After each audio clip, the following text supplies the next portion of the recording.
Watch the best of PBS, anytime, anywhere.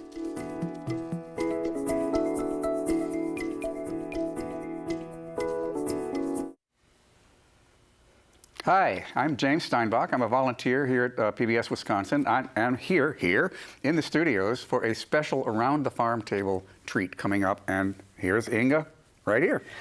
I'm so excited to be here with you all today. We have a really great episode of our show coming up tonight. We're featuring some really amazing farmers from right here in Wisconsin.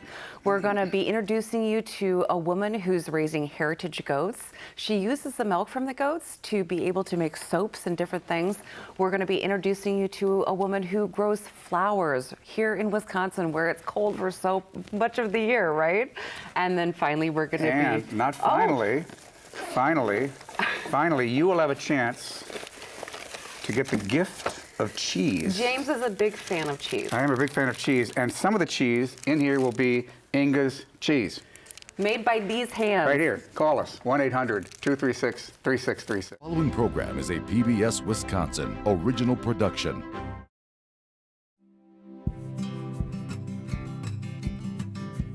There's nothing better than sharing a meal with friends.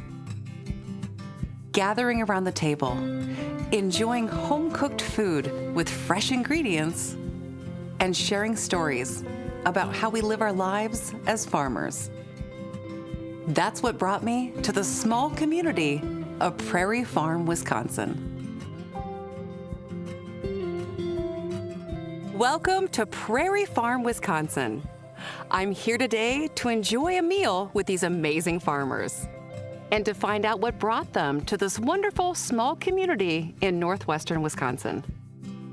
Along the way, we'll learn more about the unique things that they're doing on their farms, and we'll cook and eat some delicious food. Gather with us around the farm table. I'm your host, Inga Witcher. Hey! I'm Inga, a fourth-generation dairy farmer, milking cows and making cheese on my small farm in Wisconsin. I'm passionate about exploring new places, meeting new people, and finding the best local ingredients that I can turn into delicious meals. I would like to invite you along on this food and farming adventure.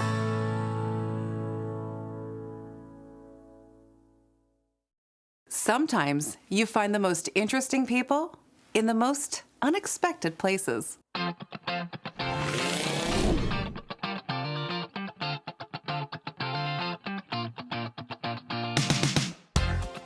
Ken and Jay are a wonderful couple who I've been inspired by for years. They came to Prairie Farm to try something new and original.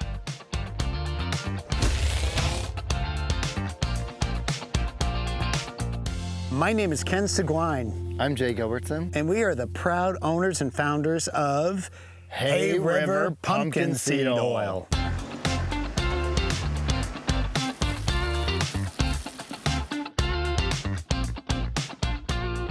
Americans love pumpkins, and you know, they're actually native to the Americas. They really became very popular in Europe, and in about the 1600s, the Austrians started taking the seeds and pressing the seeds for the oil. And you know, the pumpkin seed oil, it tastes delicious. And so we think a lot of Americans, if they tried it, would also enjoy it too.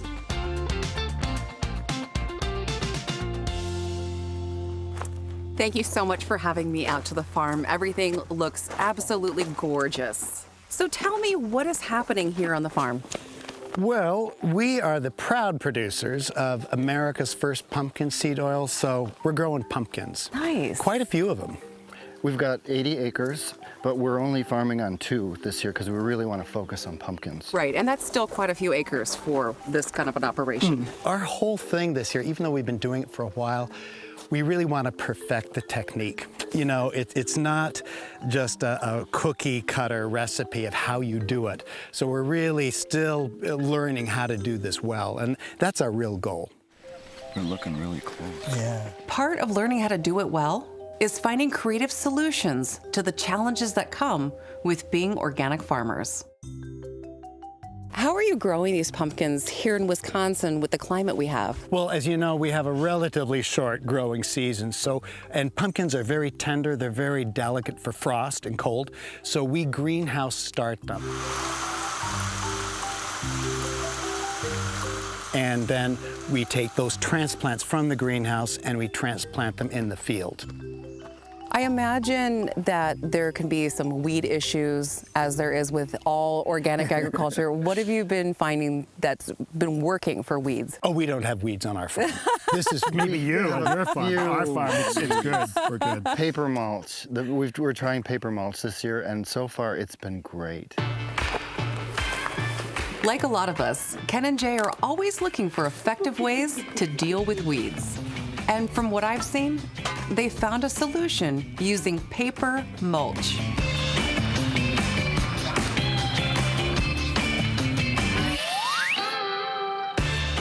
Paper mulch is the best way that we can think of weed control.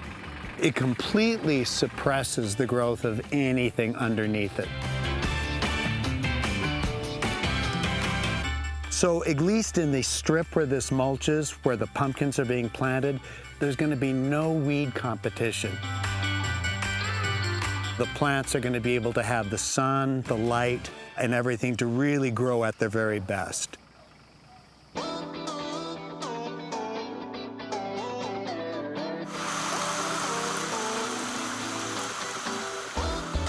We plant 50-cell seed trays over in a neighbor's greenhouse. We greenhouse them for 10 to 12 days, depending. And then we bring the seedlings over here on a truck, in they go with the water seed planter.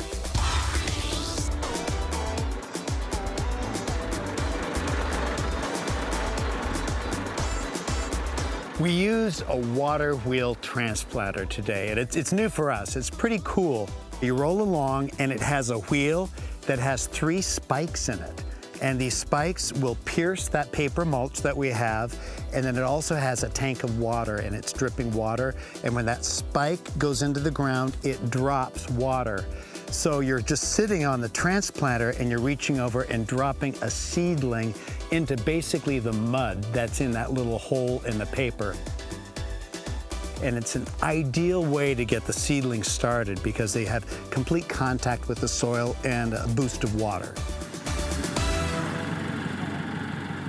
With their seedlings in the ground, we'll give Ken and Jay some time to let their pumpkins grow.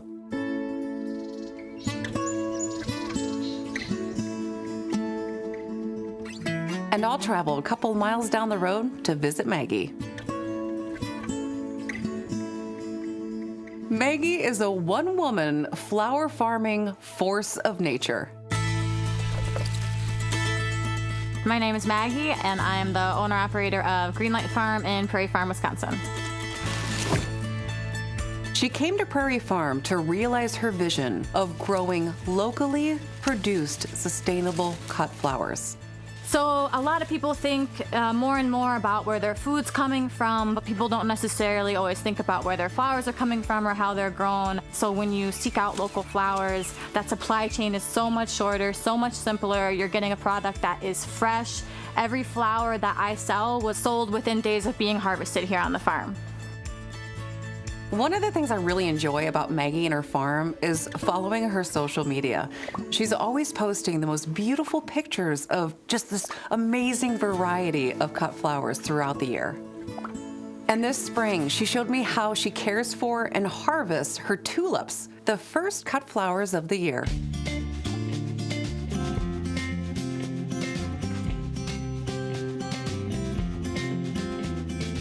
So this year, in the past couple of years, I've grown about 20,000 tulips. They're all harvested by hand and sold here on the farm throughout western Wisconsin and in the Twin Cities. Tulip season is only a couple of weeks long. It's very energy intensive. We harvest tulips 1, 2, sometimes 3 times a day, 7 days a week until they're all harvested. For me, it is so interesting to see this different style of farming, so different than dairy farming, and realize the amount of work and knowledge that really goes into this. When I harvest tulips, I pull the whole thing up, bulb and all, out of the ground. I harvest them into crates. I then take them into my barn. I wash the dirt off the stems, put them in the cooler, and then when I'm ready to sell them, they come out of the cooler. We snip off the bulbs, put them in water, and then they go out into the world from there.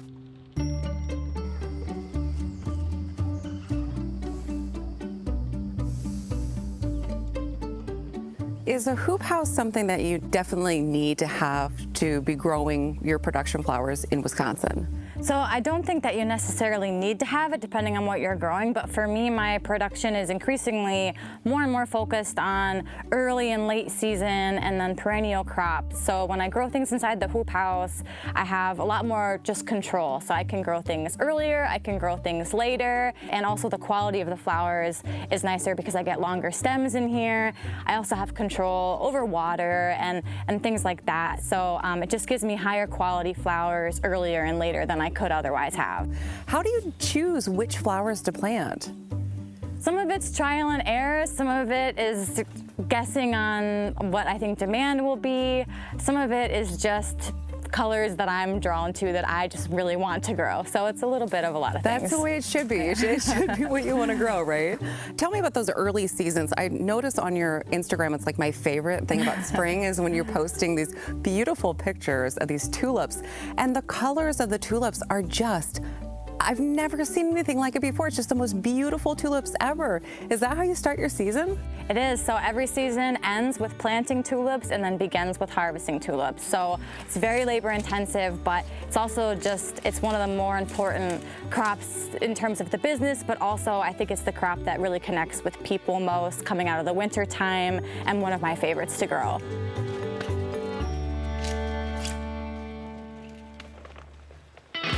While Maggie got back to work, I headed up to go visit with Erin, another woman who's bringing her own unique vision to the area.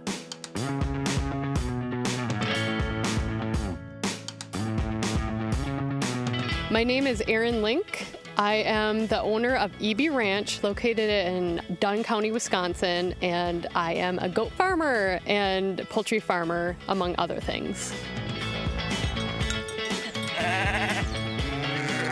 EB Ranch's big idea was to showcase that a small farm can be diverse in not only livestock, but in the products that it produces and offers to the community.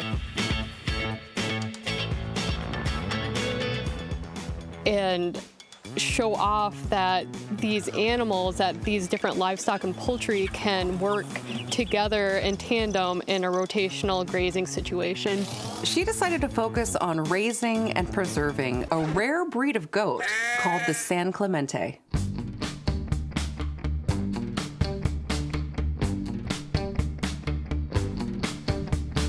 I am happy to say that I'm steward to the critically endangered San Clemente island goat.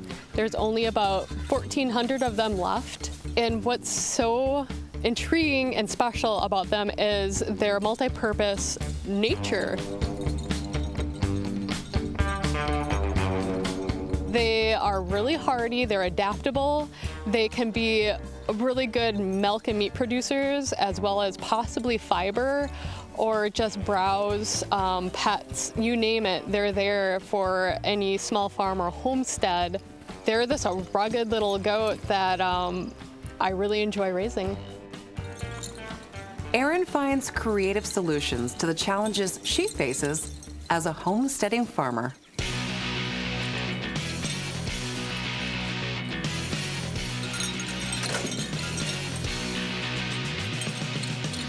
My milking situation is fun. The shelter that the goats use on rotational pastures is actually a gutted out camper that I have the milk stanchion in. Girl.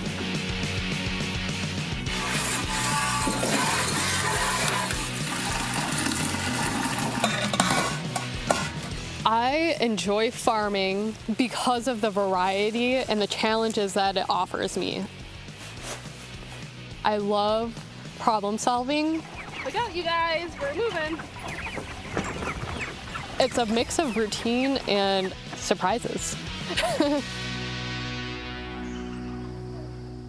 Erin, thank you so much for inviting me to your farm today. This is a really beautiful location. I love the peacefulness and the birds. Tell me what you're envisioning for your farm. I am a person that likes to do many things. And so having multiple species on my farm is really important to me, to see how everybody works together for livestock. And so my big dream is to have ducks and goats and chickens and other poultry following each other up in this rotation system that has been recommended by a lot of different places and people. I'm always fascinated with how people decide on either dairy cows or beef cows or goats. How did you come to the decision of the goats and the ducks and the chickens? I moved back up here in western Wisconsin, and I always wanted to have goats since I was a little girl, and I couldn't have goats because everybody had dairy cows. Yeah, I'm same here. and so it was never my true intention, really. Like, I didn't have this long-term plan of moving back up here to farm, but my partner and I had the opportunity to do so, and so I was like, I'm getting goats. And I wanted to see if there were any heritage breed goats around, and that's where I came across the San Clemente Island goat. These goats have a very unique DNA, and that's part of this heritage breeds, is that they offer diversity and uniqueness in our food system that is really important for our food safety. We need people to be more aware of like their actual meat sources or their product sources. And if we don't find those purposes for those animals are going to be gone. So we need to support farms that are raising heritage breeds.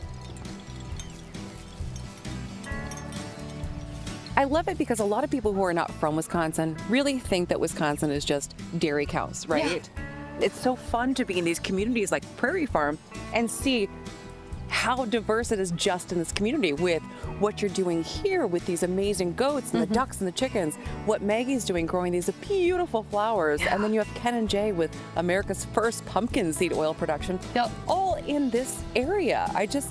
This is the great thing about Wisconsin, is just all these communities that are being built through agriculture and just through sharing of knowledge too. And this being supportive of each other. The overwhelming support and this encouragement, this is a really open and giving and helpful community to be part of. Yeah.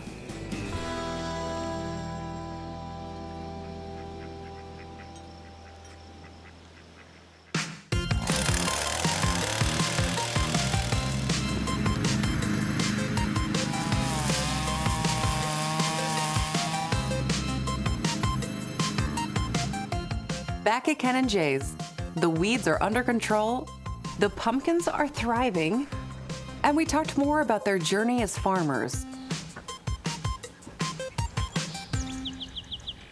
I know on my farm I'm so grateful to have my husband there to help me and work side by side with me. What is that like for you two? You always get along, I imagine. We do. Oh, good. I'll let you speak for this. Oh, I guess I don't even think about it. We are a team, definitely. We both have our things that we're the best at, I guess. I mean, Ken is really good at planning. I'm good at implementing. He's good at directing. I'm good at following. It is definitely a team effort. I think we need to plant. Well, let's just see. We're always learning stuff. I think that's part of the fun, too, and the interest. It's always something different. This way, this way. We're very, very good work partners, and we work well together, and it's been complementary. And I'm sure, as you know, you couldn't do it alone. No. You have to have a partner. Yeah. This it's a lot. Yeah. And we're just very fortunate. It's easy for us. So you've started the transplants then inside. You've brought them out here to plant them, laid the mulch down, and now you just kick back with a martini and just wait? Well, this year, so far, we've had drought.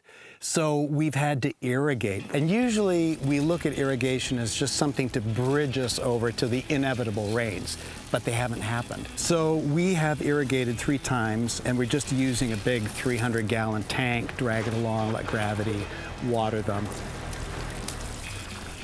Also, surprisingly, pumpkins are the plant itself, it's really built to collect moisture. Really? Every morning there's a lot of dew. They have these great big leaves, and you notice it all funnels into the central, the petiole that takes it down to the stem. So that dew will collect on the leaf, flow down to right to the center of the plant. So it will gather some moisture on its own. Nature is amazing.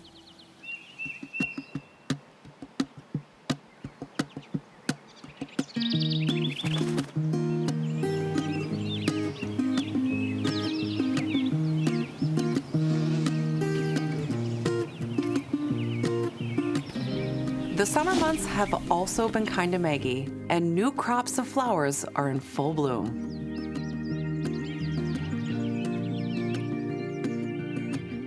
You have so many beautiful flowers here, and I'm sure it's like hard to choose, but do you have a favorite? So my favorite flower is always the one that's blooming. So in the springtime, it might be tulips. In the summertime, it could be lupin or zinnias. In the fall, it might be lisianthus or eucalyptus. It just changes a lot. That's spoken like a true farmer. So what are some of those differences between buying those store-bought flowers at the grocery store where they're coming from so far away and then buying from a local grower?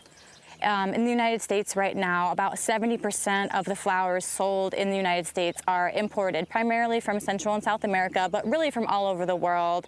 And of that small percentage grown here, most are grown in California, about 70 to 80%. And you think about all the miles that it took for them to get from halfway around the world into your home. You're not able to have that connection with the farmer that grew it, or to even be able to ask the questions of how it was grown and the story behind it. So local flowers is a really small but growing market. The flowers seem to be more interesting too. When I see it at farmers markets or here, it just seems like the flowers are more interesting and there's more of a variety. Yeah, absolutely. You know, a lot of the flowers that are grown commercially and shipped from abroad, you know, they're bred for their ability to be shipped and to survive that process. Whereas with local flowers, and what really makes them special is I can choose varieties that smell amazing, that you can really stick your nose into and enjoy that are gonna have all the colors and textures and all the things that you might not necessarily get from flowers that come from halfway around the world. We can get with local flowers. It must be so meaningful for you to be out here working with the flowers. What is that passion like for you to be a farmer?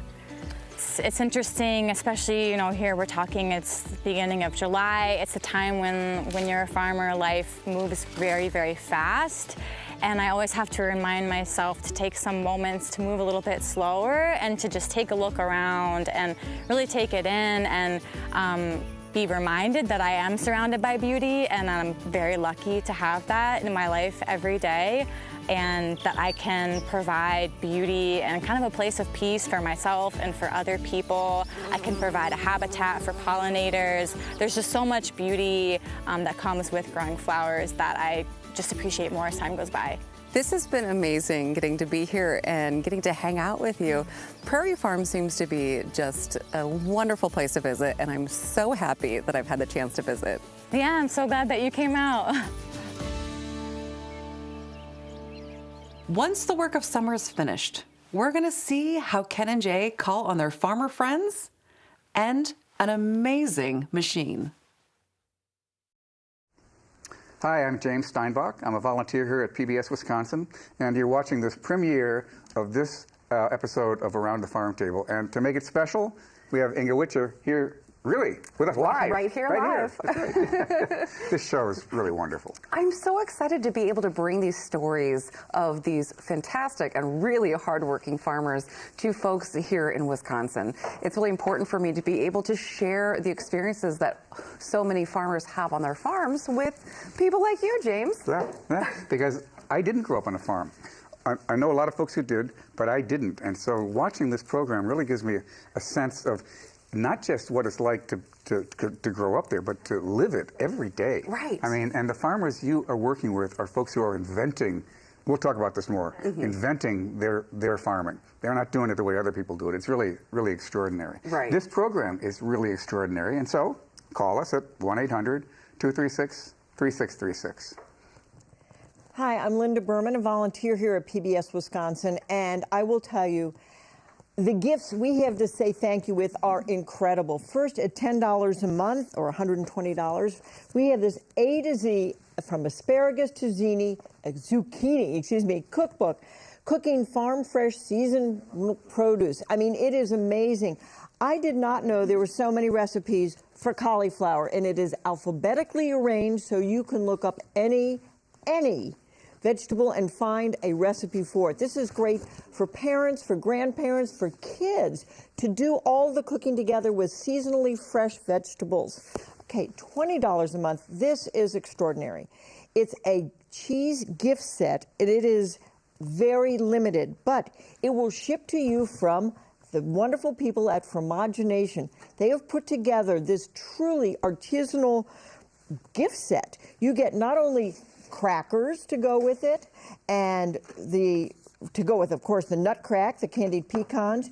You get a Quince apple jam to go with it, and of course the cheeses that are fantastic. You get a young Gouda, you get the St. Isidore cheddar, and then you get an Upland cheese. This is a Upland Reserve. These are phenomenal, and to top it all off, you get Gale Ambrosius caramels.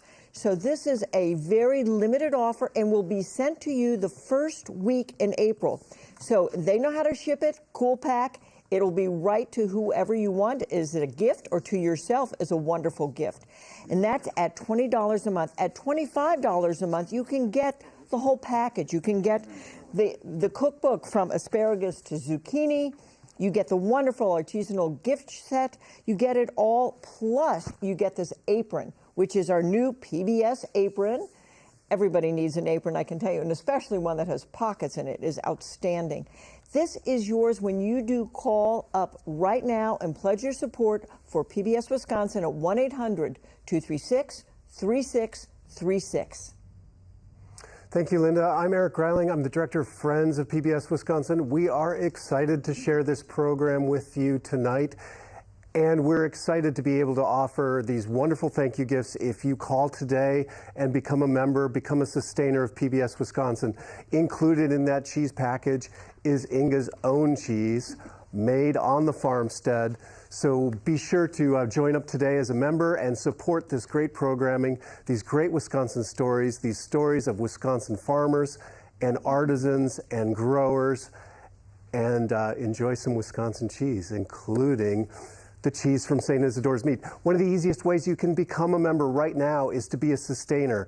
And being a sustainer simply means you're joining and making an ongoing monthly gift that comes right out of your credit card or your banking account. And you know that your membership is always current and that you're always going to receive Airwaves Magazine and support great Wisconsin programming like this. It's so easy. All you need to do is call 1-800-236-3636. So Inga, we were talking about the cheese, and you said they're all farmstead cheeses. And what farmstead means is that all the cheese, the milk for the cheese comes right there from the farm, and it's made right there on the farm. So like, for example, the St. Isidore's, which is a cheese that I make, is the cows are milked there, the cheese is made there, and everything comes from that single source. So these three cheeses are very special in that way. It's hard to actually have the cheese in the room with me. But, okay, all right, fine. So, but, you know, it's wonderful. It's also an enormous challenge. And you've been through some real challenges pretty recently. We've been through some challenges. A few years ago, we had our barn completely burned to the ground. We were able to rebuild, to lift our spirits, to get back going because of our community. And that's one of the reasons I love working with PBS and being here with PBS is it's all about community. Just like right now, I know I'm here in Madison. My neighbors are driving by to check on my cows, make sure everything's going well. We all need each other to be able to make the world go round.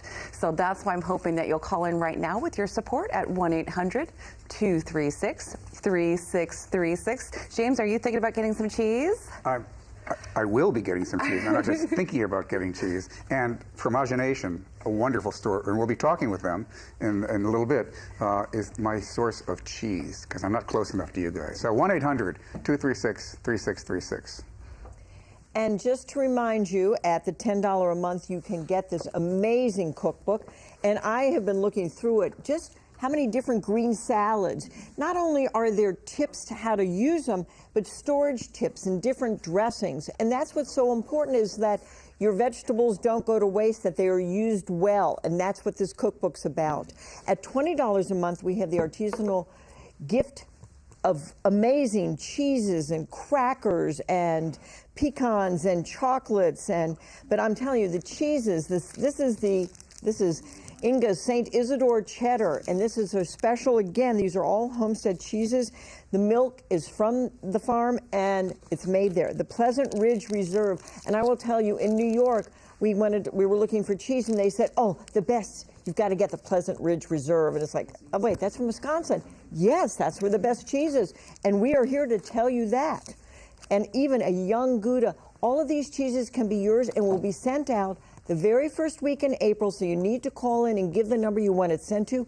If you want it sent for a holiday gift or as a gift to yourself, you can do that at $20 a month. Now, at $25 a month, this is a real special thing, one time $300, you can get the cookbook, the cheeses, and a special PBS apron. This can all be yours with your call at 1-800-236-3636. Now, when somebody says Wisconsin agriculture to you, you might think first corn, hay, and cows, and that's not wrong. But when we watch around the farm table, we learn there's so much more to Wisconsin growing, so much more to Wisconsin farms. And it's just great to watch all these innovative, passionate people doing amazing things. The first pumpkin seed oil operation in Wisconsin, an amazing tulip operation, operating under a hoop house. It's just fantastic to learn about all the different kinds of growers and producers. And these are Wisconsin stories that we want to share with you, and you are the important part of this. There are over 70,000 families in Wisconsin who are members of PBS Wisconsin. We want you to join and become a member too, to keep learning about these great things, your friends, your neighbors, parts of Wisconsin you may not know about yet, and just learn about the great diversity that's in our state, even in the agriculture, as it continues to emerge into a new economy, and all the wonderful Wisconsin stories that we can share with you. You can go online and make a gift, pbswisconsin.org, or give us a call at 1-800-236-3636. You know, there's a tremendous amount that goes into farming that you don't see unless you're right there every day. And in fact, one of the things coming up, Inga's going to be showing us around your place. Yes. And how you make cheese. And there are things in there that I never thought about. I mean, why would I? You know, but now I have a much deeper understanding of how these pieces come together. Well, it's similar to doing a television series. Farming is a year-round project, and I don't know if you know, but so is television. A lot of these stories that we come up with to feature on Around the Farm Table, we work on for sometimes years at a time, and it takes a lot of work, a lot of development, and a lot of crew getting together and making things work. And so it's easy to flip-flop between TV and farming when they're so similar. And it's really about kind of joining as a community to, I just think about what I do on my farm, and everything is with the support of others. Thank goodness my parents retired. Well, they thought they retired recently, but now they're on the farm with me almost full-time helping with the cheese. And it takes all of us to help out with everything. And if you're able to help out now, I would definitely suggest that Amazing Cookbook. I have it on my shelf. I have all these cheeses in my refrigerator as we speak. There's some really great gifts today. So if you can, call in to 1-800-236-3636.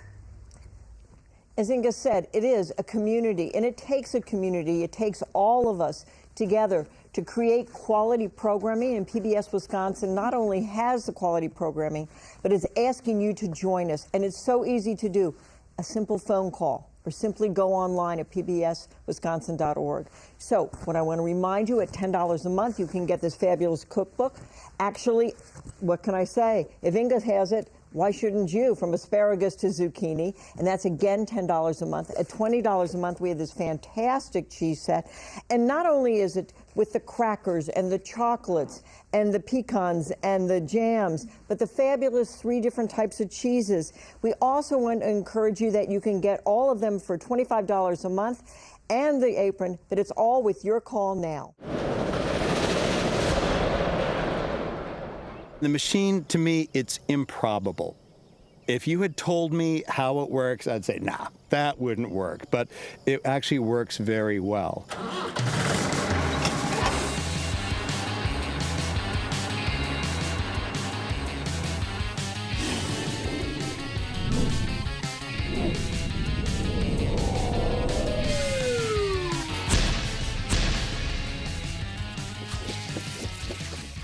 All the work, all the planning that you've done, everything is all geared to today. Today is a huge relief. It's very exciting. It's harvest.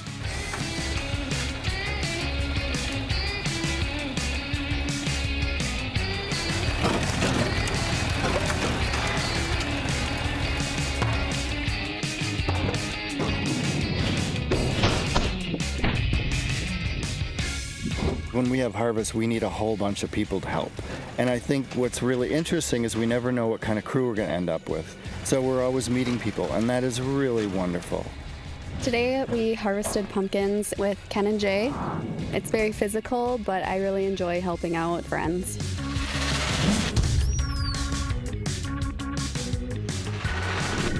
It's my 13th year helping Ken and Jay harvest pumpkins. My role now kind of is just like kicking their butts and like, let's get going here and get this done. Harvesting pumpkins is actually a lot of fun. We take turns grabbing the pumpkins off the ground, we break them off the vine, and then we just toss them into the chopper box, basically.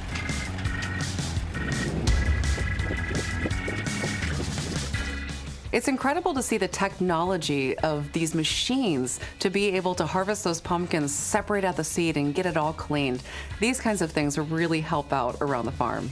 It smashes up the pumpkins, and then it goes into a series of 3 tubes. And in the very first tube, it actually will spit out the back end, the rind, the flesh of the pumpkin. So it's a net gain of organic matter to the field.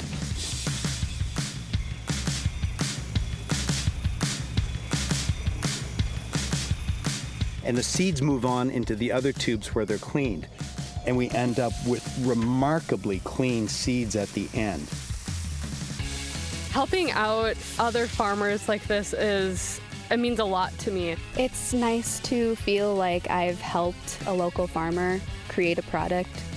It's very nice to be with community in doing this.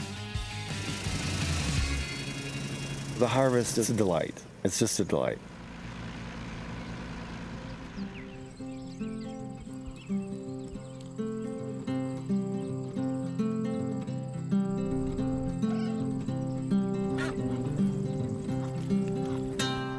So tell me a little bit about the oil. I want to know what it tastes like. What are those benefits of this oil? Actually, you know, have you ever had roasted pumpkin seeds? Yeah. It has a rich, nutty flavor. It's delicious. I mean, that's the main reason we're doing this. It's a really tasty, delicious oil. The color is beautiful and kind of unexpected. Yeah, it is. I mean, you're not normally seeing this in oils. And actually, the color is the nutrition.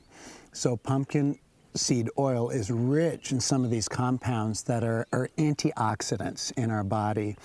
And it's a very healthy fat with a wide range of benefits, from, healthy cholesterol to supporting heart health. But the thing we like to really focus on is the taste. It tastes good. The flavor is really amazing. It's delicate and nice.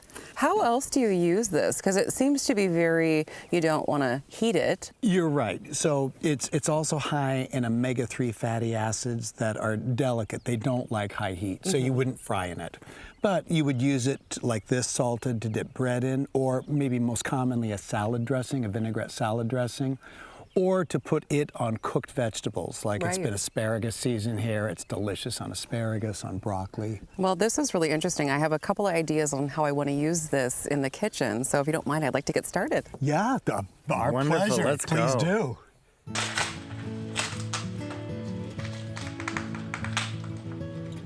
I really love cooking for people, especially in the summertime when the ingredients are ripe for the picking and we can gather as a little community and sit down for a meal. I wanted to make a corn chowder. Corn is like so wonderful when it's ripe, and it has to be ripe to make this chowder. It kind of is just a little love letter to summertime with the chowder. The key to making anything is to find the best quality ingredients possible. So I picked up some of the corn at the farmer's market. The potatoes came out of my garden, the onions out of my garden, the bacon from a local farm, and that's what makes things really amazing. So not only am I gathering with a community in Prairie Farm for eating, but I'm using a community of farmers' ingredients to cook up this dish. The first thing I'm going to do is I'm going to turn my soup pot onto medium high, and I'm just gonna put a little bit of butter in the bottom of my pan, because as a dairy farmer, I have to always use some sort of dairy product while I'm cooking. So now that the butter is melted, I'm gonna start adding in the bacon, and I just slice them right on up so they're nice small pieces that'll crisp up really well with the butter. When I'm working with stews or soups or even braising, I often will start with the bacon, and that's kind of that first base level of the flavors. So it's crisping up in my pan. I can get those nice bacon bits up later on as the soup cooks, giving the kitchen an amazing smell, and it's making me awfully hungry. And then now you're just gonna add 1 onion finely diced. Let the onion and the bacon cook up until the onion is nice and soft. A few minutes, and then we'll start adding our other ingredients. Now that the bacon and the onions have cooked down, we're gonna make a little bit of a roux to get that thickness in our chowder. I'm just gonna push the bacon and the onions off to the side of my pan, making a little hole in the middle. And then I'm gonna sprinkle in about a 1/4 cup of flour. While I'm sprinkling it in little bits by bits, I'm just gonna stir like crazy so it can get incorporated. And like I said, this is just gonna make it nice and thick, give it a little consistency. Once that flour is mixed in now, I'm just gonna add in 5 cups of vegetable broth. So I'm slowly adding the broth in, and I'm scraping up all the bits and pieces on the bottom of my pan at the same time. Now we're gonna add to our broth, bacon, and onions a few cloves of garlic. We're gonna add in 8 ears of corn, which is quite a lot, but it's gonna get a really beautiful corn flavor. So 8 ears of corn are going into my soup pot here. And then I'm gonna add in a few diced up potatoes. They're maybe like a 1/2 inch dice, and I just kept everything as uniform as possible so that the potatoes can all cook at the same time. Stir those in and give it a good shake of salt and pepper. I'm gonna add in some bay leaf for flavor, and a little bit of tarragon that came from the garden here. Summer is also a great time to be using your fresh herbs. All right, so now I'm gonna turn up the heat, get it boiling, and then I'll turn it down to a simmer and let it cook. The last thing I'm gonna add is 2 of my corn cobs. As the soup cooks, it's gonna grab any moisture and flavor from these stalks. And it kind of looks fun too. So I'll get this rolling, cook it down, and then we'll get ready to serve it. Now the house is filled with the aroma of summer cooking on the stove. I'm gonna finish the soup off with just a few more steps. The first thing I'm gonna do is take out my bay leaf that I put in there. That's not something that anybody needs to have caught in their mouth when they're eating soup. And then I'm gonna take out my corn cobs. And now I'm gonna add maybe like a quarter of the corn and potato mixture into my Cuisinart. And I'm gonna puree those up in my Cuisinart. And that's gonna give the soup a nice little consistency of creamy flavor.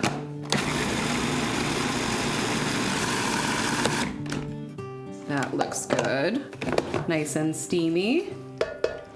There's still plenty of crunch in the soup with the corn kernels, but this will just give it that sort of chowdery mouthfeel.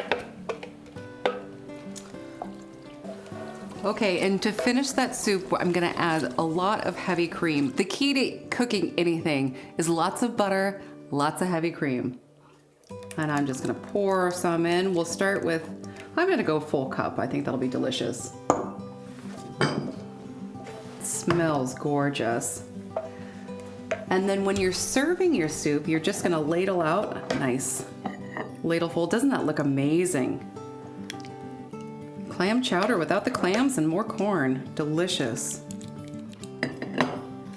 The show-stopping ingredient is gonna be the pumpkin seed oil that I'm gonna just garnish the top of the soup with, and that's gonna give it so much more flavor. It's gonna be really delicious, and I think the pumpkin seed oil goes perfectly with corn as well. And we should probably put a few pumpkin seeds on top, and then even a little piece of basil for a little hint of green. And there you go, your summer corn chowder is now ready to be served.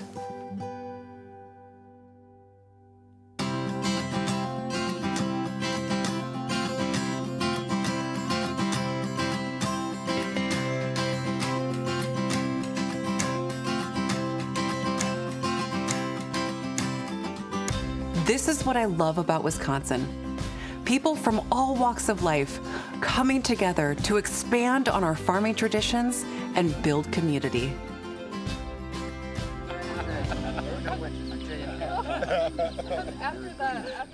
Well, I hope this has inspired you to sit down with the members of your community and enjoy a meal. And I hope you'll gather with us next time around the farm table. I'm your host, Inga Witcher. Enjoy. Thank you. Thanks for having us. Good. Really the soup delicious. The salad's great. You know, I really love these napkins. I was going to.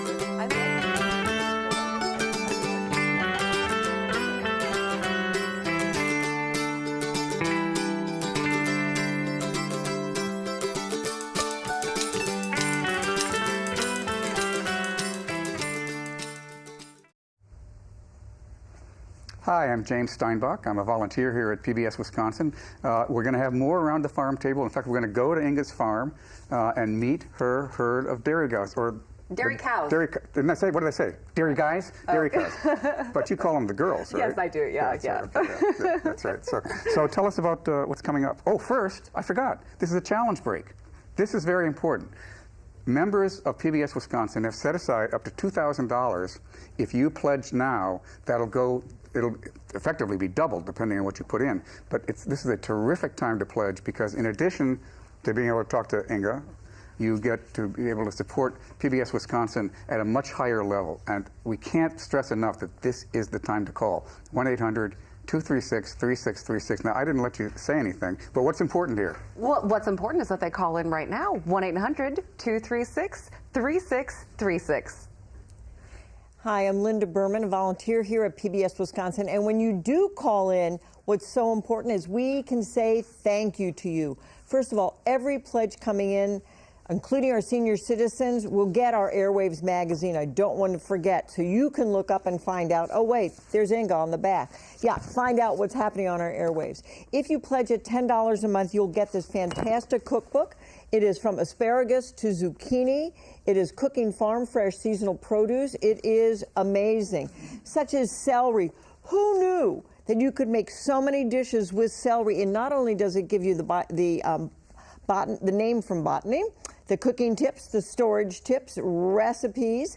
It's so informative, so much fun. You can do this with your family, with your kids, with your grandkids. It is super.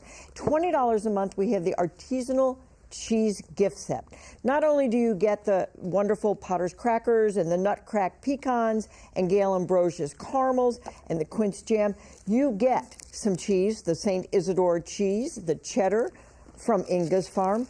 You get the Pleasant Ridge Reserve, and you get the Marique New Young Gouda. This all can be yours with this cool little pack. Everything will come to you, $20 a month. It will come the first week in April. Make sure you call and give your address where you want it sent. $25 a month. Not only do you get the cookbook and the cheese, you also get a PBS apron. This is all yours as our way of saying thank you. Join us, become part of our community. Let us share the wonderful, wonderful programs that you're enjoying on PBS Wisconsin at 1-800-236-3636. Hi, I'm Eric Reiling, Director of Friends of PBS Wisconsin. Around the Farm Table is made right here in Wisconsin for Wisconsin viewers. It's part of our mission to bring you Wisconsin's history, culture, and natural beauty. And the best way you can support that is to become a sustaining member of PBS Wisconsin.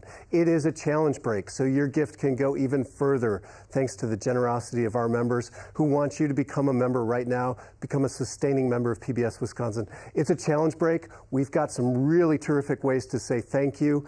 That cheese package includes Inga's very own cheese. They're all farmstead cheeses. If the phone lines are busy, you can go online, pbswisconsin.org, and you can make your pledge of support there online. And it's quick and easy. If you prefer to go online, you can go ahead and dial in and log in and make that gift right there online. You can also call us, 1-800-236-3636. So there's a cheese shop in Madison called Fromagination, and it is, in my unbiased opinion, the best cheese shop in the world. So we're really fortunate that Ken, you're going to meet him in just a moment, is supporting PBS Wisconsin by making it possible for these cheeses to be able to come to you. He does it every day in the store, but this is something that's working with us to make it happen. Inga, you've been working with Ken for a while. I tell you what, he is the most amazing person to work with. He has incredible cheeses, and he's a huge supporter of Wisconsin cheesemakers. In fact, he wrote me a letter at the beginning of my business planning that said he would carry my cheese, and it secured the loan to build my creamery. That's how supportive he is of cheesemakers. Well, let's introduce him. Ken, we're seeing you, and you're in your shop surrounded by cheese. Amazing cheese. You know, I'm so lucky to be here tonight. First of all, we are big supporters of PBS, and we love what Inga's doing. And it's great to be part of this community because, as Inga said, it's all about community. And being here tonight is a great pleasure. So talk a bit about your inspiration to start not just a store, but really a destination that supports so many farmers. How did you come to this? Well, I fell in love with Wisconsin. I moved here in the early 90s, and after 20 years in the corporate world working for businesses here in Wisconsin, I decided to chart my own destiny. And part of that destiny was becoming part of this wonderful tradition that goes back 180 years, and that is cheese making. And like Inga, fourth generation cheesemaking family, that is unbelievable. So being a very small part of this, having the store on the Capitol Square, allows us to meet some wonderful people and bring you some amazing cheese. Well, I've certainly spent time in the store, and it's wonderful to go in. It's an experience on its own because of what you smell and what you see, and of course what you can taste. So thank you for that. I'm going to just briefly, we're going to break away and come back to you, but remember to call us now, folks, at 1-800-236-3636. And Ken has curated the special cheese gift set at $20 a month. He has found the Potter's crackers, the Gail Ambrosius wonderful gourmet chocolates, the nut crack pecans, the quince and apple jam. Then, of course, his cheeses are amazing. The St. Isidore cheddar, which is Inga's cheese, the Pleasant Ridge Reserve, as well as the Marique, Gouda, the young Gouda. Now, not only has he curated this by what he, that goes together, he also includes how to taste cheese, that you should eye it, touch it, sniff it, taste it. He also gives you a way to serve it and what goes with it and companions. This is an amazing, wonderful gift package, again, $20 a month. $10 a month, we have the fabulous cookbook, From Asparagus to Zucchini. And at $25 a month, not only do you get the cookbook and this curated cheese gift set and the PBS apron. This is all yours. It's so simple to do. This is a challenge break, so you're really doubling the money for PBS Wisconsin. But it starts with your call at 1-800-236-3636. There's only a few minutes left in this challenge break before we go back to Inga's farm. So it's a great time to make your call, 1-800-236-3636. Make sure we're able to say thank you to you for becoming a member of PBS Wisconsin with one of these fantastic thank you packages that we have for you. And at every level that Linda's described to you tonight, you are eligible for PBS Wisconsin Passport. PBS Passport is similar to a lot of the streaming services that you're familiar with, and it is a deep dive into a large vault of fantastic shows, both PBS Wisconsin shows and national shows. There's so much great cooking on PBS Wisconsin, so you can enjoy exploring Wisconsin, Wisconsin farmers, Wisconsin food, and you can also go deep into a deep library of cooking programs and food television shows with PBS Wisconsin Passport. The best way to do that is to become a member right now, calling 1-800-236-3636. So we have a chance to talk a little bit more with Ken Monteleone, who is the owner, the founder, the inspirer of Fromagination here in Madison. Now, I know that you have classes and you have a website that people can just tell us about how people can learn more about cheese. We love teaching people about cheese because, after all, it's what really makes Wisconsin great. It's these amazing cheesemakers. So what we've done is we have Zoom classes. We're going to start in-person classes. We ship cheese all over the country. So if you want to share the love for Wisconsin cheese, you can do that 24/7. So we have a website. We're located on the Capitol Square, and we're very excited to be part of this curated assortment that we're featuring tonight for this pledge drive. So tell us the website, because it's not always clear what people can go to. What is that? Yeah, it's fromagination.com. Fromagination is just a name I made up. It means fromage, and the shop's all about expanding your imagination of the world of cheese. And we focus, obviously, on Wisconsin cheeses. So fromagination.com, you can buy cheese 24/7. You know, I love cheese.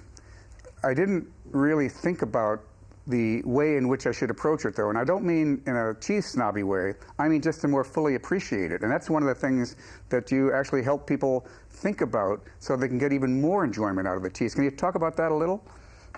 Well, we like to say, you know, we have great relationships, and Inga's one of those cheesemakers we have a wonderful relationship with. So these are stories you can taste. Once you meet and visit cheesemakers like Inga, you can't help but become advocates for these cheesemakers. They're hard workers. They're up at 4 a.m. and they're bringing us this amazing cheese.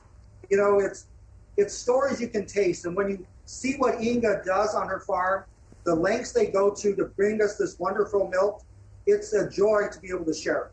So we hope that you find this pledge and give this assortment tonight.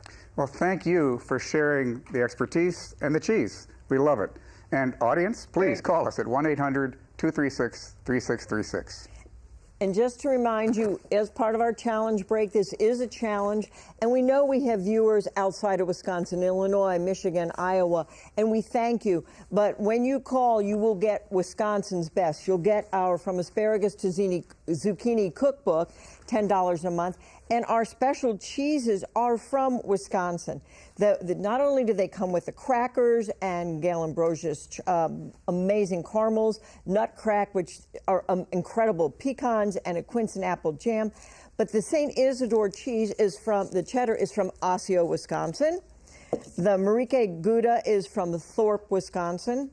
The Pleasant Ridge Reserve is from Dodgeville, Wisconsin. These are the best of Wisconsin cheeses for you at $20 a month. They will be sent the first week in April. Fromagination, Ken knows how to send them, and they'll come in their own little cooler, and they will come all packaged and cool for you.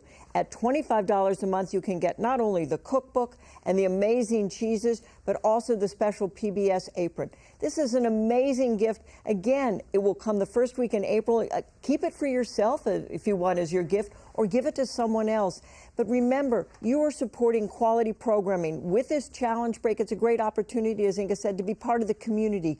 We're all giving something to keep the quality programming that entertains you and inspires you and educates you. So now is your opportunity to give us a call at 1-800-236-3636. The great thing about working with you is the pleasure that you take in all of it that you do. It's really wonderful. And I remember when you first brought this show to us, I used to work here at PBS Wisconsin, and we looked at it, and we watch a lot of bad shows, but we looked at this and said, this is wonderful. This is a person who, not only is the content great, but the way that you present it to people, the way you give it to people, has such, it's a way overused word now, but authenticity. I mean, it really is you. It's wonderful to see. Thank you. I could listen to this all night. I could get used to this. Well, it's such an amazing program to be able to be a part of. And because I love farming, and farmers need to be able to have their story told so that we can connect with the food, right? So we want you to connect with our program and with PBS right now by calling 1-800.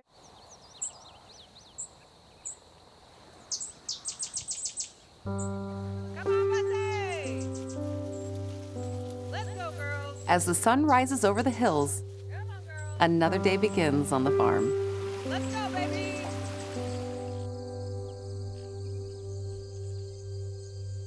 Most mornings on the farm start the same way.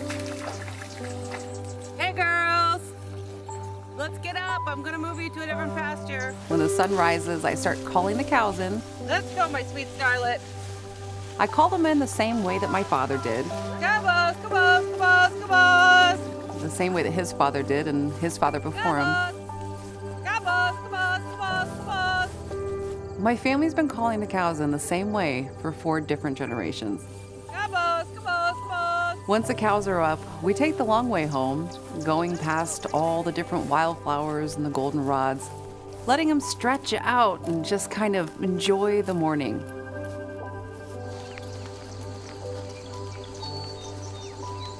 Come on, sweet girls, let's go. You're okay, sweet princess. You're okay. We follow the trail home towards the barn to begin the morning milking.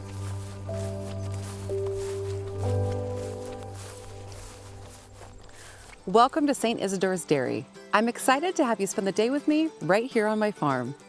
First, we're going to milk the cows. Then we'll put them back out to pasture, and I'm going to invite you into our creamery to see how we make our cheese. Gather with us around the farm table. I'm your host, Inga Witcher. Hey, girls, all right, let's go. Come on, Tits. Let's go.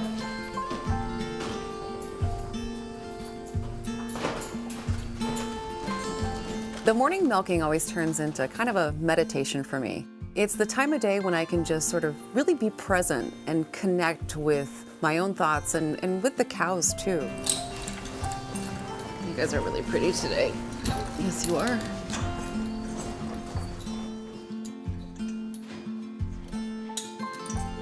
We start off by giving them a scoop of grain with some added vitamins and minerals in it.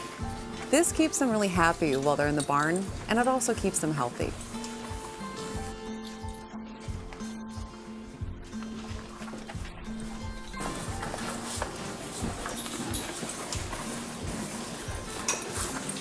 After grazing the clover in the old hay field, their udders are full of this milk that we're going to use to make our cheese.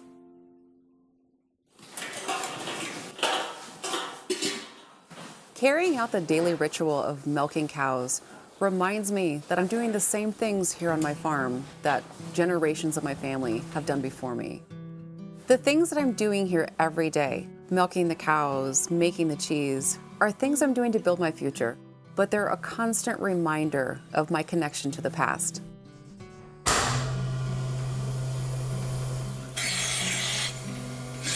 As soon as that vacuum pump goes on in the morning and I hear that clunk, clunk, clunk, clunk, that sound of the pulsation, it takes me right back to being a kid milking cows on my parents' dairy farm.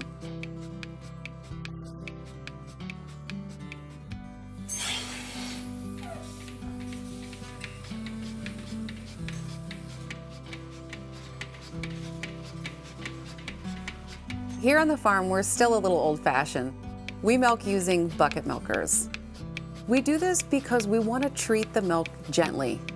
Instead of pumping the milk through a traditional pipeline system, I want to keep the integrity and the butter fat of the milk whole.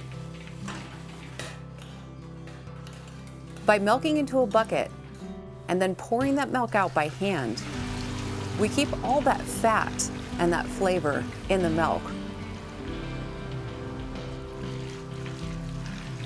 which then ends up in our cheese.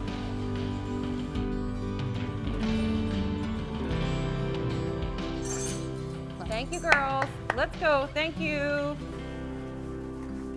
Let's move it, Toots. Let's go. Come on, Tootsie. Let's go, Tootsie. Come on. Good girls. Good girls. Come on, Toots. Come on, Tootsie.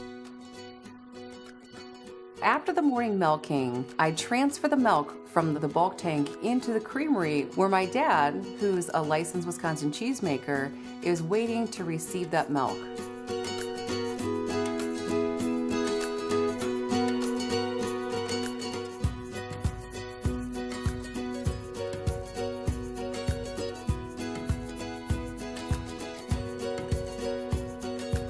Once it's in the vat, he starts heating that milk up to 88 degrees. And then we add in our starter cultures. The starter culture is a beneficial bacteria that's responsible for creating the textures and the flavors of our cheese.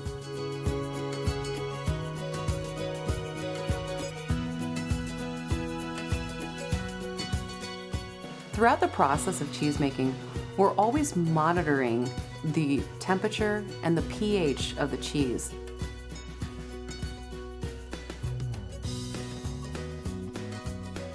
After adding the starter culture, it takes about an hour for everything to cure together and to get the pH where we need it before the next step.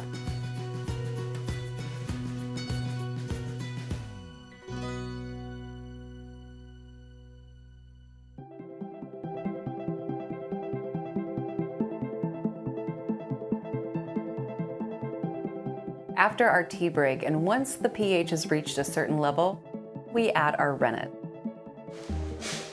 Slow. The rennet is an enzyme which is going to help the milk coagulate.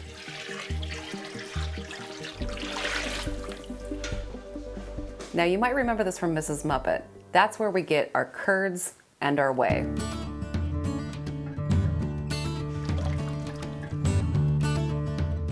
Over the course of the next 15 minutes, we'll be checking on that cheese vat regularly.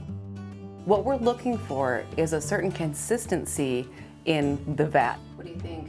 I think a little longer. So we're hoping that the milk is gonna come together and be kind of the consistency of like a creme brulee or a panna cotta. Once it reaches that consistency, we take our cheese harps and we cut it into curds.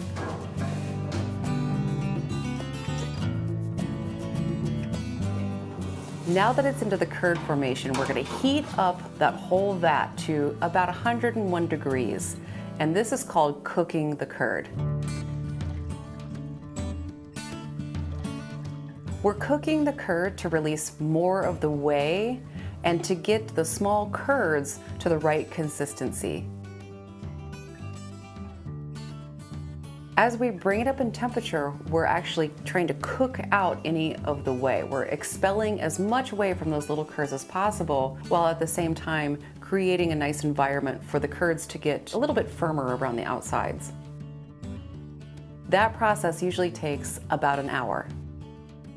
Our whole goal now is to get as much whey out of the curds as we can throughout the rest of this process. And once the curds have reached the consistency that we're looking for, then we can drain off the whey.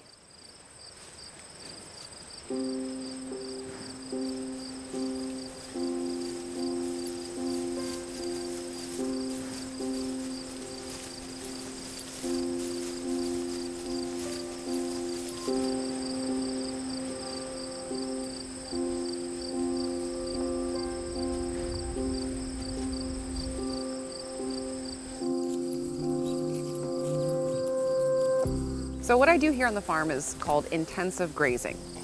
During the grazing season, I move the cows twice a day, every 12 hours, after their morning milking and after their evening milking.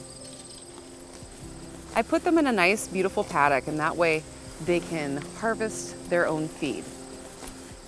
And what they're doing is they're sort of revitalizing the soil out here. This is my poorest pasture. This pasture was kind of always farmed with crops, soybeans, corn, and it needed some extra inputs to make it fertile again. The cows have actually done that on their own. Through grazing, they're grazing down those taller species of grasses so that the clovers can come out, and this field is full of beautiful clovers. And they're also fertilizing the ground so that we're getting some really good organic matter into the ground, because healthy cows start with healthy soil. Healthy soil is really the foundation for all healthy foods. And I find that grazing is a great way to accomplish that.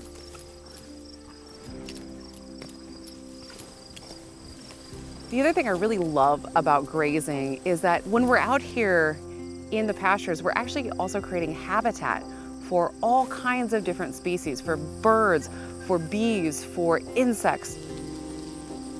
These pastures are just alive with different buzzings of noises and sounds, and it's so exciting. Like, there's such a great relationship that the cows have with the land, and the land has with all of these different pollinators.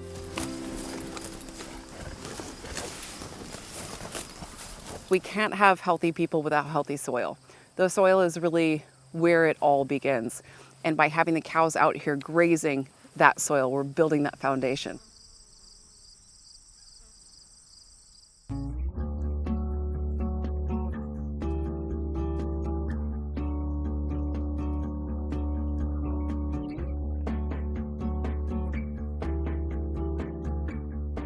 As the whey drains off the curd, I use my hands to pull the curd into two different sections. We call these our slabs. Then we cut those slabs into tinier pieces. Over the course of the next few hours, we stack those pieces one on top of each other. And I continue doing this until I can stack them 4 to 5 stacks high. What it does is it gets as much moisture out of that cheese as we can. The weight of the cheese actually will push the whey out of that slab, so it becomes a little bit drier, and that's really what we're looking for. This is called the cheddaring process. Once our slabs have reached the correct pH, it's time for milling.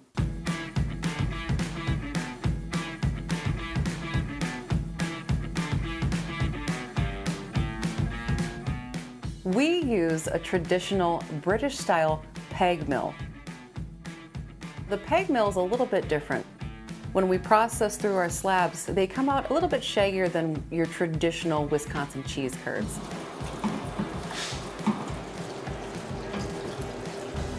But these curds are perfect for the cloth-bound cheddar that we do here on the farm.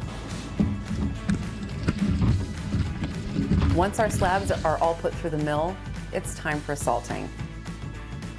We add the salt in 3 different applications, allowing enough time in between to have the salt really absorb into those curds and having any excess whey also expel from the rest of the curds.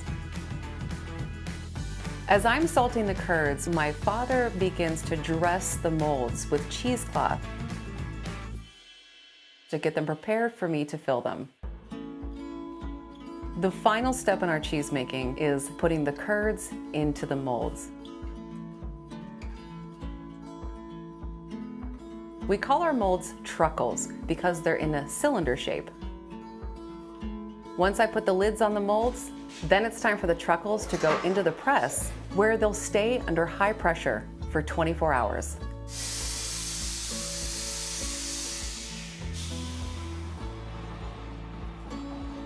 When the truckles are under pressure, it's going to expel even more of the liquid from those curds. And in this process, the curds, they're going to knit together and become one wheel of cheese.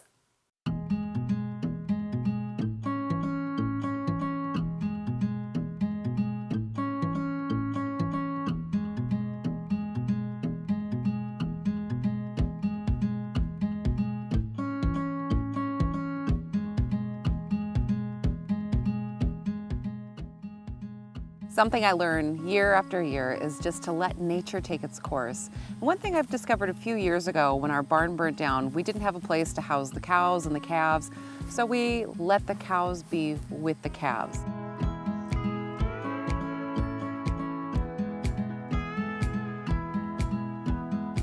Traditionally on dairy farms, the cows and the calves are separated a few hours after birth. It makes it easier for the dairy farmer to milk the cows. They can keep track of the growth of the calf. But what I found is by just letting the cows raise the calves, there's so many benefits to it, and it works really well here on this size of a farm. So now I just let the calves stay with their moms. This way, they can nurse all day long, and they grow so fast and so healthy.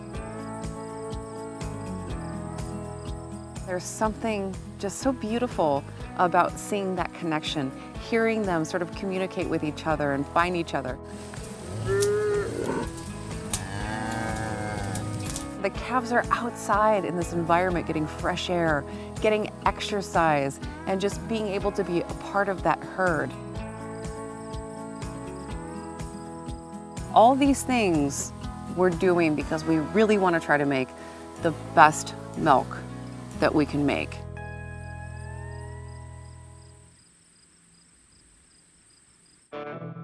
Back in the creamery, it's time to take the cheeses out of the molds.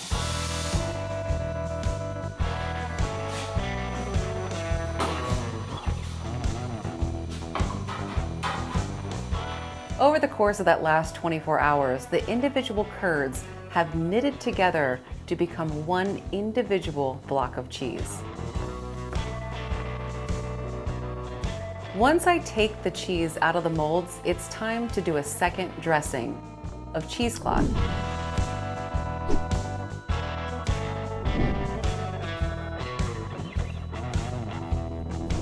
First, I trim any edges of the cheese, making sure that it's nice and smooth and uniform.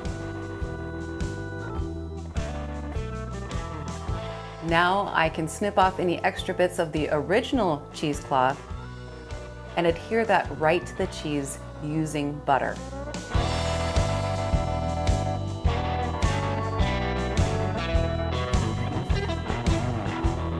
Then I take my second cheesecloth and I just soak that in melted butter. This is going to be my glue, so to speak, in getting the cheesecloth to adhere to the wheel of cheese. Once the cheesecloth is on the cheese and everything's smoothed and perfect, I have to label the cheese. We label every wheel of cheese with the date it was made, the pasture that the cows were grazing in, and the cheesemakers. And now it's time to put the cheeses to bed in the aging room for them to start developing the characteristics of the cheddar that we're looking for.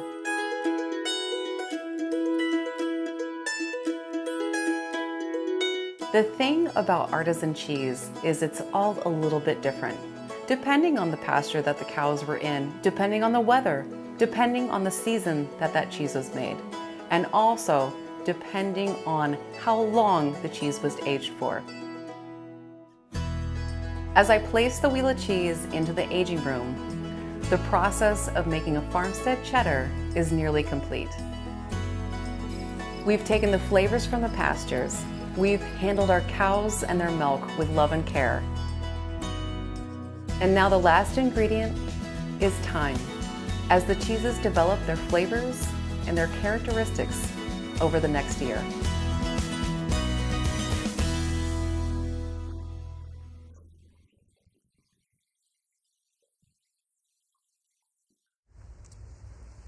Hi, I'm James Steinbach. I'm a volunteer here at PBS Wisconsin, and we've been thinking about and watching cheese for a while, and finally, we're going to taste it. Well, I'm going to taste it. Did I say I was going to share it with you? I don't know, but okay. Now, I've had her cheese before, but one of the great things about it is it's a little different every time. Don't talk. Just, it's fine. Thank you. So this cheese was made in summer of 2020, and the cheese gets its color from the pasture that the cows are eating. It smells so wonderful. Good, good, good. I'm really, really proud of the cheese. I'm really proud of what we do on the farm, and it really starts with the amazing cows we have. Keep on talking, kid. So this is our 1-year cheddar, and I'm most proud because we do have everything there on the farm, from making sure that I really want to make sure I'm the only person milking the cows. My husband comes in and milks the cows for me when he needs to, but I love being able to have that connection with the cows, just like I love having that connection with our viewers. I'm so grateful to be able to have spent time on this station and be able to be in people's hearts and be in people's homes. It is just so exciting. And that's why I'm hoping that you'll help us continue on with Around the Farm Table and other shows like this by calling and pledging your support now at 1-800-236-3636. And I'm Linda Berman, a volunteer here at PBS Wisconsin, and it is all about connection. PBS Wisconsin is here for you to connect with you, and programs such as Around the Farm Table do connect. I mean, watching Inga with her cows, I was just excited to see it, to see how she talks. Come on, girls. Come on, girls. I mean, it's like taking care of them, and we are trying to take care of you with our thank you gifts when you call and pledge your support. At $10 a month, we have this amazing cookbook, From Asparagus to Zucchini. It's a guide to cooking farm fresh seasonal produce. It is amazing. As I've said, it's great for parents, grandparents, kids, every age, to learn a new recipe, to learn how to store the wonderful vegetables so that you use them well. At $20 a month, you have the opportunity for this incredibly curated cheese gift set. And Ken from Fromagination has put together wonderful Potter's crackers. And again, these are all local Wisconsin products. Gail Ambrosius, incredible dark chocolate caramels. The Nutcrack. These are pecans. Unless you've tried these, you don't know what pecans can taste like. And the quince and apple jams. This is the pear and honey ginger to be paired with the different cheeses. And of course, our Marique Young Gouda cheddar from Thorpe. We have the Pleasant Ridge Preserve, the grass-fed cows, of course, from the Upland cheese. This is from Dodgeville. And then, of course, the St. Isidore cheddar cheese, Inga's from Osseo. And we say, these are the best. They're Wisconsin cheeses. $25 a month, you get the cookbook, the cheeses, as well as the PBS apron. What a gift. They will be sent to you April 1st, the week of April 1st. There is a limited quantity. People are calling up because they want that. Great. Get on this. Be part of our connection. Connect with us at 1-800-236-3636. Make that call. I'm Eric Greiling, Director of Friends of PBS Wisconsin. Around the Farm Table is in its 8th season now, and it's here because of support of members, the investment that members made. Not every station is like PBS Wisconsin. Not every station is able to make an investment in telling the stories of the state, bringing these stories, actually building a community around the stories and the people of Wisconsin. And that's because of you. Wisconsin is a special state. PBS Wisconsin is a special station. And we want you to be a part of the future of Wisconsin programming on PBS Wisconsin. The best way you can do that is to become a sustaining member, become a sustainer at any one of the levels that Linda made. We can say thank you with one of those fantastic gifts. We can say thank you with Inga's cheese. And being a sustainer simply means you're making an ongoing monthly gift from your credit card or your banking account. We know that we can rely upon your support. We know that we can make an investment in bringing you these Wisconsin stories that matter so much. 1-800-236-3636. So what's What's coming next? We have some really exciting shows coming up next. So have you ever heard of Kernza? Kernza is a perennial grain, and it's relatively new. How do you spell that? Kernza. Huh? You're going to know it after you watch our episodes coming up here on PBS Wisconsin. But it's this incredible crop that could be really a benefit for the land and the farmers as well. And there's a few folks, including a brewery here in Wisconsin, that are experimenting with using it. The university system is doing a lot of research to it. So it was a really fun show to be able to film, and we got to drink a lot of really fantastic Kernza beer at the end of it. So what could be bad? You got the cheese, you got the Kernza beer. Yeah. So by calling 1-800-236-3636, you are investing in Kernza. You probably didn't know that. But your support is what makes it possible for us, for you, I shouldn't say us, for you to keep doing these wonderful programs. Call us at 1-800-236-3636. As I often say, PBS Wisconsin is here to educate you as we're all learning about Kernza, inspire you, and to entertain you. And Around the Farm Table does it all. And we have a special thank you gift when you call and pledge your support. At the $10 a month, we have this from asparagus to zucchini. And I wanted to point out that the zucchini recipe not only has cooking tips and storage tips, but it has oven-fried zucchini spears, zucchini salad, and zucchini cake. So it gives you, across the board, all kinds of uses for this wonderful vegetable. $20 a month. We do have a limited supply of this amazing Fromagination cheese gift set with Potter's crackers and the nut crack pecans and the fabulous different jams and the Marique Young Gouda, the Pleasant Ridge Upland cheese, and of course the St. Isidore cheddar. All of these, plus Gail Ambrosia's amazing caramels, can be yours when you call and pledge at the $20 level. And at the $25 level, you'll get not only the cookbook and the cheeses, but the apron. This is our way of saying thank you. Connect with us. Let us entertain you. But it starts with your call at 1-800-236-3636. I want to take just a moment to thank those supporters who are able to support us at the director circle level, at the producer circle level, at the executive producers level. Those donors who are able to go a little bit further, have the means to give a little extra support to help us keep bringing this great programming to you. If you have the means to give at that level, please consider joining, adding to your gift, and becoming a donor at that very special level, and help keep bringing very special programming, help us build this community around the things that make Wisconsin special and bring us all together. We sure appreciate that. But whatever level is right for you, we would welcome your membership, we would welcome your support, we would be able to say thank you with Airwaves, our monthly programming guide. If you're able to join as a member, if you're able to join as a sustainer, at whatever level's right for you, pbswisconsin.org, or call 1-800-236-3636. I want to take a moment to thank all of you for the support you've given us for 8 years watching Around the Farm Table, calling us, letting us know how you appreciate the program. It is such an amazing experience to be able to be standing here today and just knowing that we've built a community through Around the Farm Table.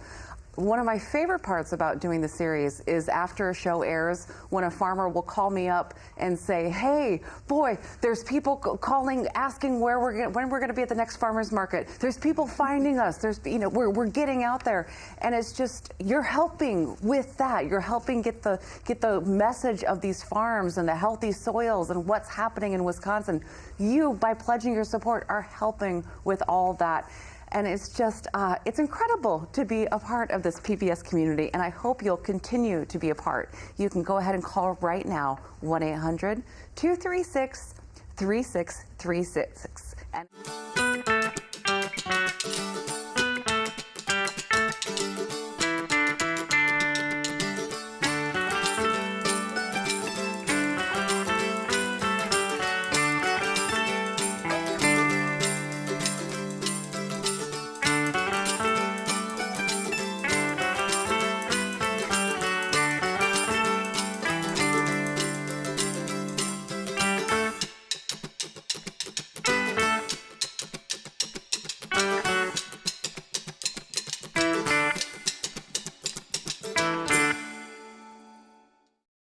Support for Around the Farm Table is provided by Wisconsin Farmers Union, a gift in memory of Wendy Bladorn, Marge Engelman, Focus Fund for Wisconsin Programs, and Friends of PBS Wisconsin.